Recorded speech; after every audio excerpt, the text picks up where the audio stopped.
Chapter 7. A Mad TeaParty. There was a table set out under a tree in front of the house, and the March Hare and the Hatter were having tea at it. A Dormouse was sitting between them, fast asleep, and the other two were using it as a cushion, resting their elbows on it, and talking over its head. Very uncomfortable for the Dormouse, thought Alice, only, as it's asleep, I suppose it doesn't mind. The table was a large one, but the three were all crowded together at one corner of it. No room. No room, they cried out when they saw Alice coming. There's plenty of room, said Alice indignantly, and she sat down in a large armchair at one end of the table. Have some wine, the March Hare said in an encouraging tone. Alice looked all round the table, but there was nothing on it but tea. I don't see any wine, she remarked. There isn't any, said the March Hare. Then it wasn't very civil of you to offer it, said Alice angrily. It wasn't very civil of you to sit down without being invited, said the March Hare. I didn't know it was your table, said Alice. It's laid for a great many more than three. Your hair wants cutting, said the Hatter. He had been looking at Alice for some time with great curiosity, and this was his first speech. You should learn not to make personal remarks, Alice said with some severity. It's very rude. The Hatter opened his eyes very wide on hearing this, but all he said was, Why is a raven like a writing desk? Come, we shall have some fun now, thought Alice. I'm glad they've begun asking riddles. I believe I can guess that, she added aloud. Do you mean that you think you can find out the answer to it? Said the March Hare. Exactly so, said Alice. Then you should say what you mean, the March Hare went on. I do, Alice hastily replied. At least I mean what I say. That's the same thing, you know. Not the same thing a bit, said the Hatter.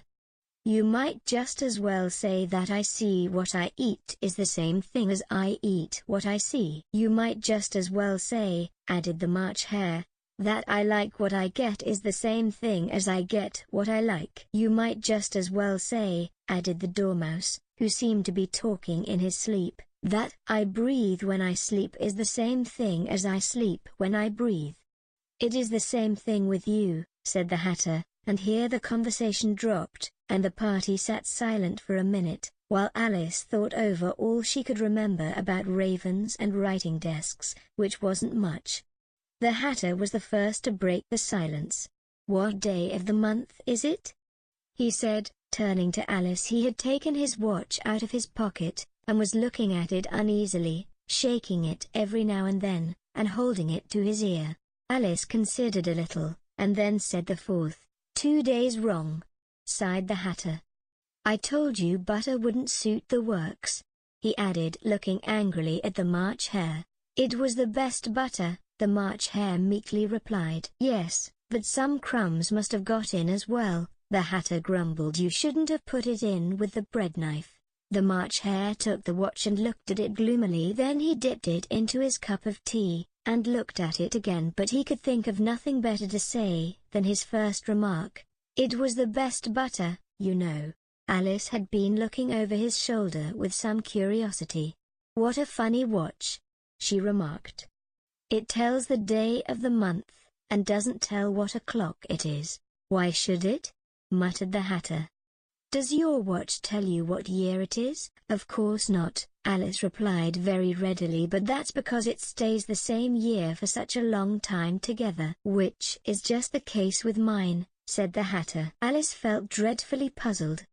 The Hatter's remark seemed to have no sort of meaning in it, and yet it was certainly English. I don't quite understand you, she said, as politely as she could. The Dormouse is asleep again, said the Hatter, and he poured a little hot tea upon its nose. The Dormouse shook its head impatiently, and said, without opening its eyes, of course, just what I was going to remark myself. Have you guessed the riddle yet? The Hatter said, turning to Alice again. No, I give it up, Alice replied. What's the answer? I haven't the slightest idea, said the Hatter. Nor I, said the March Hare. Alice sighed wearily. "I think you might do something better with the time," she said, "than waste it in asking riddles that have no answers." "If you knew time as well as I do," said the Hatter, "you wouldn't talk about wasting it." "It's him." "I don't know what you mean," said Alice. "Of course you don't," the Hatter said, tossing his head contemptuously. "I dare say you never even spoke to time." "Perhaps not," Alice cautiously replied, "but I know I have to beat time when I learn music." "Ah, that accounts for it," said the Hatter. "He won't stand beating. Now, if you only kept on good terms with him, he'd do almost anything you liked with the clock. For instance, suppose it were 9 o'clock in the morning, just time to begin lessons. You'd only have to whisper a hint to time, and round goes the clock in a twinkling. 1:30, time for dinner." "I only wish it was," the March Hare said to itself in a whisper. "That would be grand." "Certainly," said Alice thoughtfully, "but then I shouldn't be hungry for it, you know." "Not at first, perhaps," said the Hatter, "but you could keep it to 1:30 as long as you liked." "Is that the way you manage?" Alice asked. The Hatter shook his head mournfully.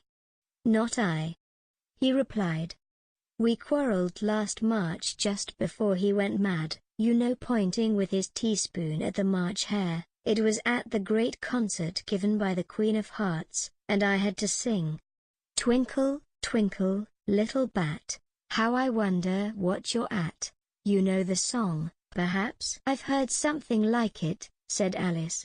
"It goes on, you know," the Hatter continued, "in this way. Up above the world you fly, like a tea tray in the sky. Twinkle, twinkle." Here the Dormouse shook itself, and began singing in its sleep, "Twinkle, twinkle, twinkle, twinkle," and went on so long that they had to pinch it to make it stop. "Well, I'd hardly finished the first verse," said the Hatter, when the Queen jumped up and bawled out, "He's murdering the time. Off with his head." "How dreadfully savage!" exclaimed Alice. "And ever since that," the Hatter went on in a mournful tone, "he won't do a thing I ask. It's always 6 o'clock now." A bright idea came into Alice's head. "Is that the reason so many tea things are put out here?" she asked. "Yes, that's it," said the Hatter with a sigh. "It's always tea time, and we've no time to wash the things between whiles." "Then you keep moving round, I suppose?"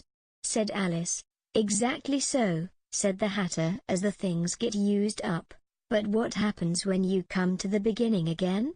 Alice ventured to ask. "Suppose we change the subject," the March Hare interrupted, yawning. "I'm getting tired of this. I vote the young lady tells us a story." "I'm afraid I don't know one," said Alice, rather alarmed at the proposal. "Then the Dormouse shall," they both cried. "Wake up, Dormouse." And they pinched it on both sides at once. The Dormouse slowly opened his eyes. "I wasn't asleep," he said in a hoarse, feeble voice. "I heard every word you fellows were saying." "Tell us a story," said the March Hare. "Yes, please do," pleaded Alice. "And be quick about it," added the Hatter, "or you'll be asleep again before it's done." "Once upon a time there were 3 little sisters," the Dormouse began in a great hurry, "and their names were Elsie, Lacey, and Tilly, and they lived at the bottom of a well." "What did they live on?"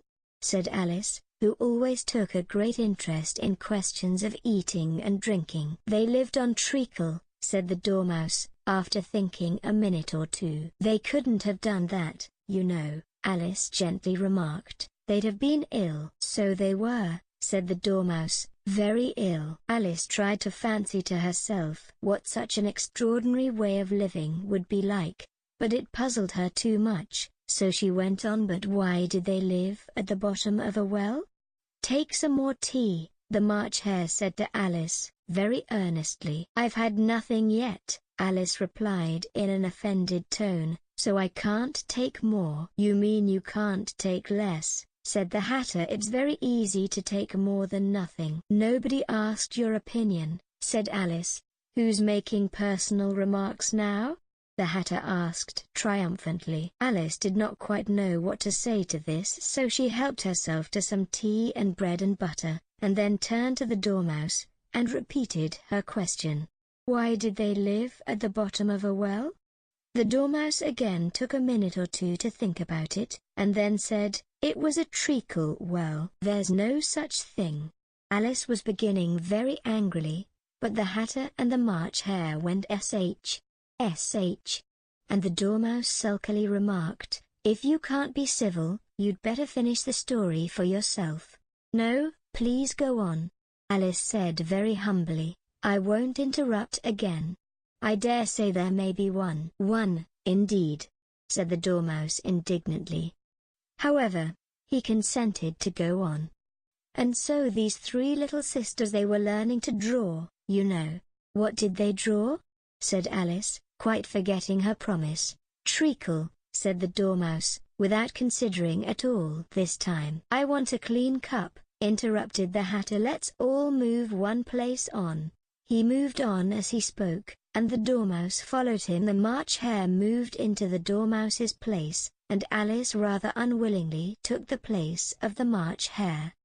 The Hatter was the only one who got any advantage from the change, and Alice was a good deal worse off than before, as the March Hare had just upset the milk jug into his plate.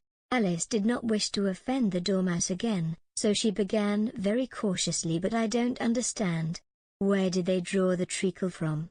You can draw water out of a water well, said the Hatter, so I should think you could draw treacle out of a treacle well, eh, stupid?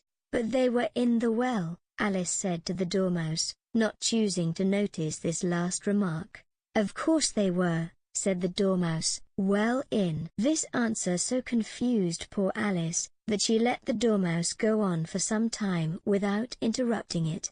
They were learning to draw, the Dormouse went on, yawning and rubbing its eyes, for it was getting very sleepy, and they drew all manner of things, everything that begins with an M. Why with an M? Said Alice. Why not? Said the March Hare. Alice was silent.